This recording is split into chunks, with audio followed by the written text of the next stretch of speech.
ஆதியாகமத்தில் 22வது அதிகாரத்தை நம்ம எடுப்போமே. ஆனால் ஆதியாகமம் 22ஆம் அதிகாரத்தில் நீங்கள் 1வது வசனத்திலிருந்து வாசிக்கும் போது ஆபிரகாம சோதிக்கிற காரியம் வேதத்தில் எழுதியிருக்கு.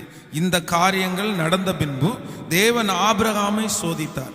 எப்படி எனில், அவர் அவனை நோக்கி ஆபிரகாமே என்றார். அவர் இதோ அடியேன் என்றார். அப்பொழுது அவர், உன் புத்திரனும் உன் ஏக சுதனும் உன் நேசகுமாரனுமாகிய ஈசாக்கை நீ இப்பொழுது அழைத்து கொண்டு மோரியா தேசத்திற்கு போய் அங்கே நான் உனக்கு குறிக்கும் மலைகளில் ஒன்றின் மேல் அவனை தகன பலியாக பலியிடு என்றார். இந்த வசனம் உங்களுக்கு எல்லாருக்குமே தெரியும்.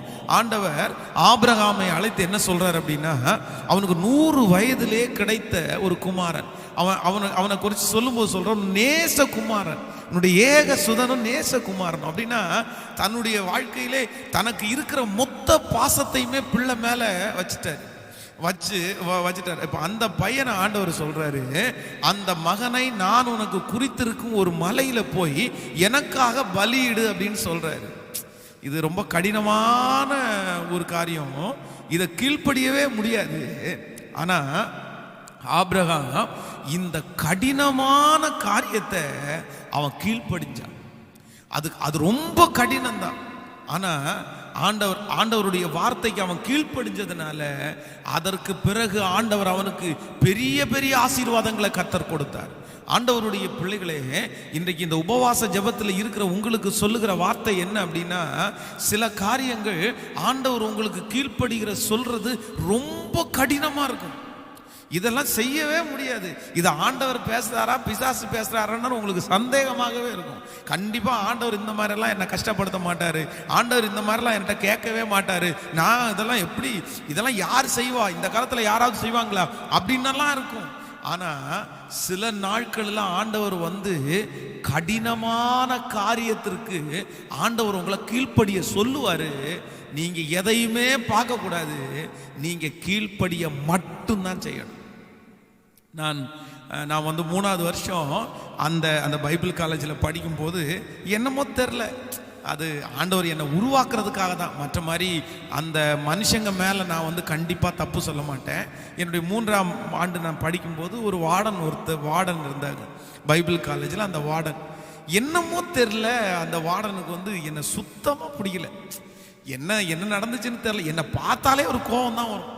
அந்த மாதிரி ஆண்டவர் என்னை உருவாக்குறதுக்காக அப்படியே ஒரு கோபத்தை கொடுத்தாரா என்னன்னு தெரில. நான் ரொம்ப உருவானது 3வது வருஷம் தான்.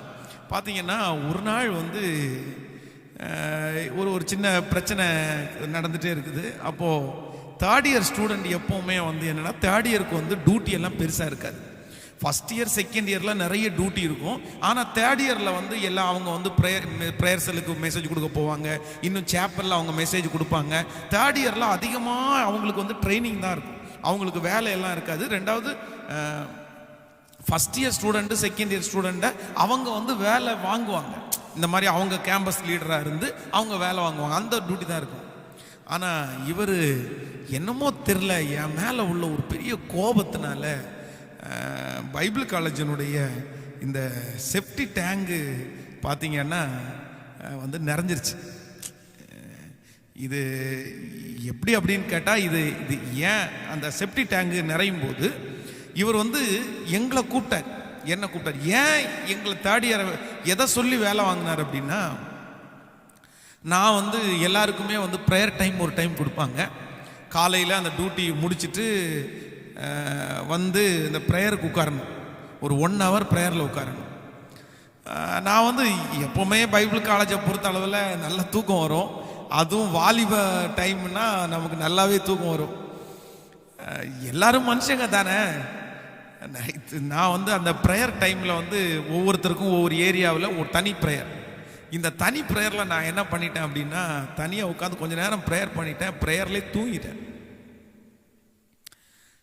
இவங்க ரவுண்ட்ஸ் வருவாங்க, அந்த வார்டன் ரவுண்ட்ஸ் வருவார். கேம்பஸ் லீடர் தான் ரவுண்ட்ஸ் வருவாங்க, ஆனால் சில நேரத்தில் வார்டன் ரவுண்ட்ஸ் வருவார்.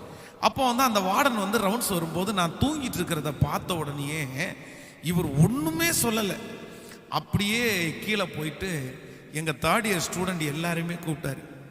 எல்லாரையுமே கூப்பிட்டு, உங்கள் செட்டில் இன்னைக்கு ஒருத்தன் ப்ரேயர் டைம் தூங்கிட்டு இருந்தான், தூங்கிட்டு இருந்தவன் யார் அப்படின்னு திரும்பி எல்லாருமே என்ன தான் பார்த்தாங்க. ஏன் அப்படின்னா, நான் தான் தூங்கியிருப்பேன், இவனை தான் பிடிக்காது இவருக்கு அப்படின்னு தெரியும். திரும்பி பார்த்தாங்க, நான் தூங்கிட்டேன்னு சொல்லிட்டாரு. நான் அவனுக்கு பனிஷ்மெண்ட் கொடுக்க மாட்டேன், அவனுக்காக உங்கள் எல்லாருக்கும் சேர்த்து பனிஷ்மெண்ட் கொடுப்பேன் அப்படின்னாரு. அந்த பைபிள் காலேஜில் செப்டி டேங்கு நிறைஞ்ச போது பொதுவாக அந்த மாதிரி எல்லா வேலையுமே செய்வாங்க, ஊழியத்துக்காக வந்தவர்கள் அல்லவா. அப்போது அந்த செப்டி டேங்கை ஓப்பன் பண்ணி அதிலிருந்து வாளி எடுத்து அள்ளி அந்த செப்டி டேங்கை அள்ளி கொண்டு போய் ஒரு 100 அடிக்கு அந்த பக்கத்தில் ஊற்றணும். எல்லாருமே அப்படியே பார்க்குறாங்க. நீ தானே தப்பு பண்ண, நீ ஃபர்ஸ்ட் செய்.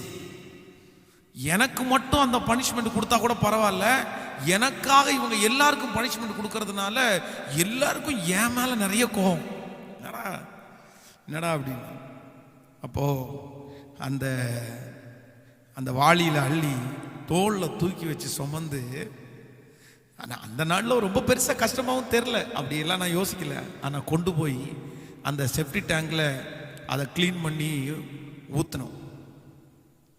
இன்றைக்கு இருக்கிற எல்லா வாலிபர்களுக்கும் நான் அதான் சொல்கிறேன். நிறைய வாலிபர்களுக்கு இன்னைக்கு கடினமானதில் அவங்க நிறைய பேர் கீழ்ப்படியவே மாட்டாங்க. இன்னைக்கு அப்படிப்பட்ட ஊழியத்துக்கு அர்ப்பணிச்சவங்களுக்கு கூட நிறைய பேருக்கு அப்படிப்பட்ட ஒரு வேலையை கொடுத்து செய்யணும்னு சொன்னா, ஏன் செப்டி டேங்க் கிளீன் பண்ணாதான் ஆண்டவர் ஊழியத்துக்கு அங்கே இருப்பாரோ, இல்லைன்னா அங்கீகரிக்க மாட்டாரா, அதை ஒரு ஆளை வச்சு கிளீன் பண்ணி விடுங்கயா அப்படின்னு சொல்லி விதண்டாவாதம் பேசினவங்க தான் நிறைய பேர் இருக்காங்களே தவிர, இல்லை மேலான அதிகாரம் ஒன்று இருக்குது, சொன்ன உடனே நம்ம கீழ்ப்படிவோம், அது கடினமா இருந்தா கூட நான் கீழ்ப்படிவேன்ற எண்ணம் நிறைய பேருக்கு வர்றதில்லை. ஆனா ஆண்டவருக்கு உண்மையா சொல்றேன், அன்னைக்கு வாலிப நாட்கள் எங்களுக்குள்ளேயும் விருப்பு வெறுப்பெல்லாம் இல்லைன்னெல்லாம் சொல்லலை.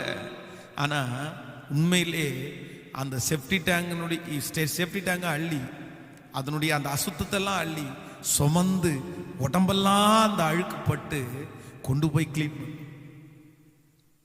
இன்றைக்கு இந்த சத்தத்தை கேட்கிற அன்பு தேவனுடைய பிள்ளைய யாரோ ஒருத்தர்கிட்ட ஆண்டவர் பேசிட்டே இருப்பார். நான் கீழ்ப்படிய முடியாது, இதை நான் கேட்க மாட்டேன் ஆண்டவரே, இதை பற்றி என்கிட்ட பேசாதீங்க ஆண்டவரே, இவ்வளோ கடினமா இருக்கு ஆண்டவரே, இது எவ்வளோ பெரிய விஷயம், இதனால நான் அவமானப்படுவேன், இதனால நான் அசுத்தமாயிருவேன், இதனால என் மதிப்பு குறைஞ்சிரும், இதனால நான் தாழ்ந்து போறேன்னு எல்லாரும் பார்ப்பாங்க, அதனால நான் கீழ்ப்படிய மாட்டேன்னு சொல்லாதீங்க. ஆண்டவர் ஒன்றை கீழ்ப்படிய சொல்லிட்டார்னா எஸ் அப்படின்னு யாரெல்லாம் நீங்க சொல்றீங்களோ நான் நம்புறேன், அவங்களுக்கு ஒரு பெரிய விடுதலையை, பெரிய ஆசீர்வாதத்தை ஆண்டவர் வச்சிருக்கிறார்ன்றதுல எந்த சந்தேகமே இல்லை. ஸோ கடினமானதுனாலும் கீழ்ப்படிய கற்றுக்கொண்ட வருஷம்தான் 3வது வருஷம்.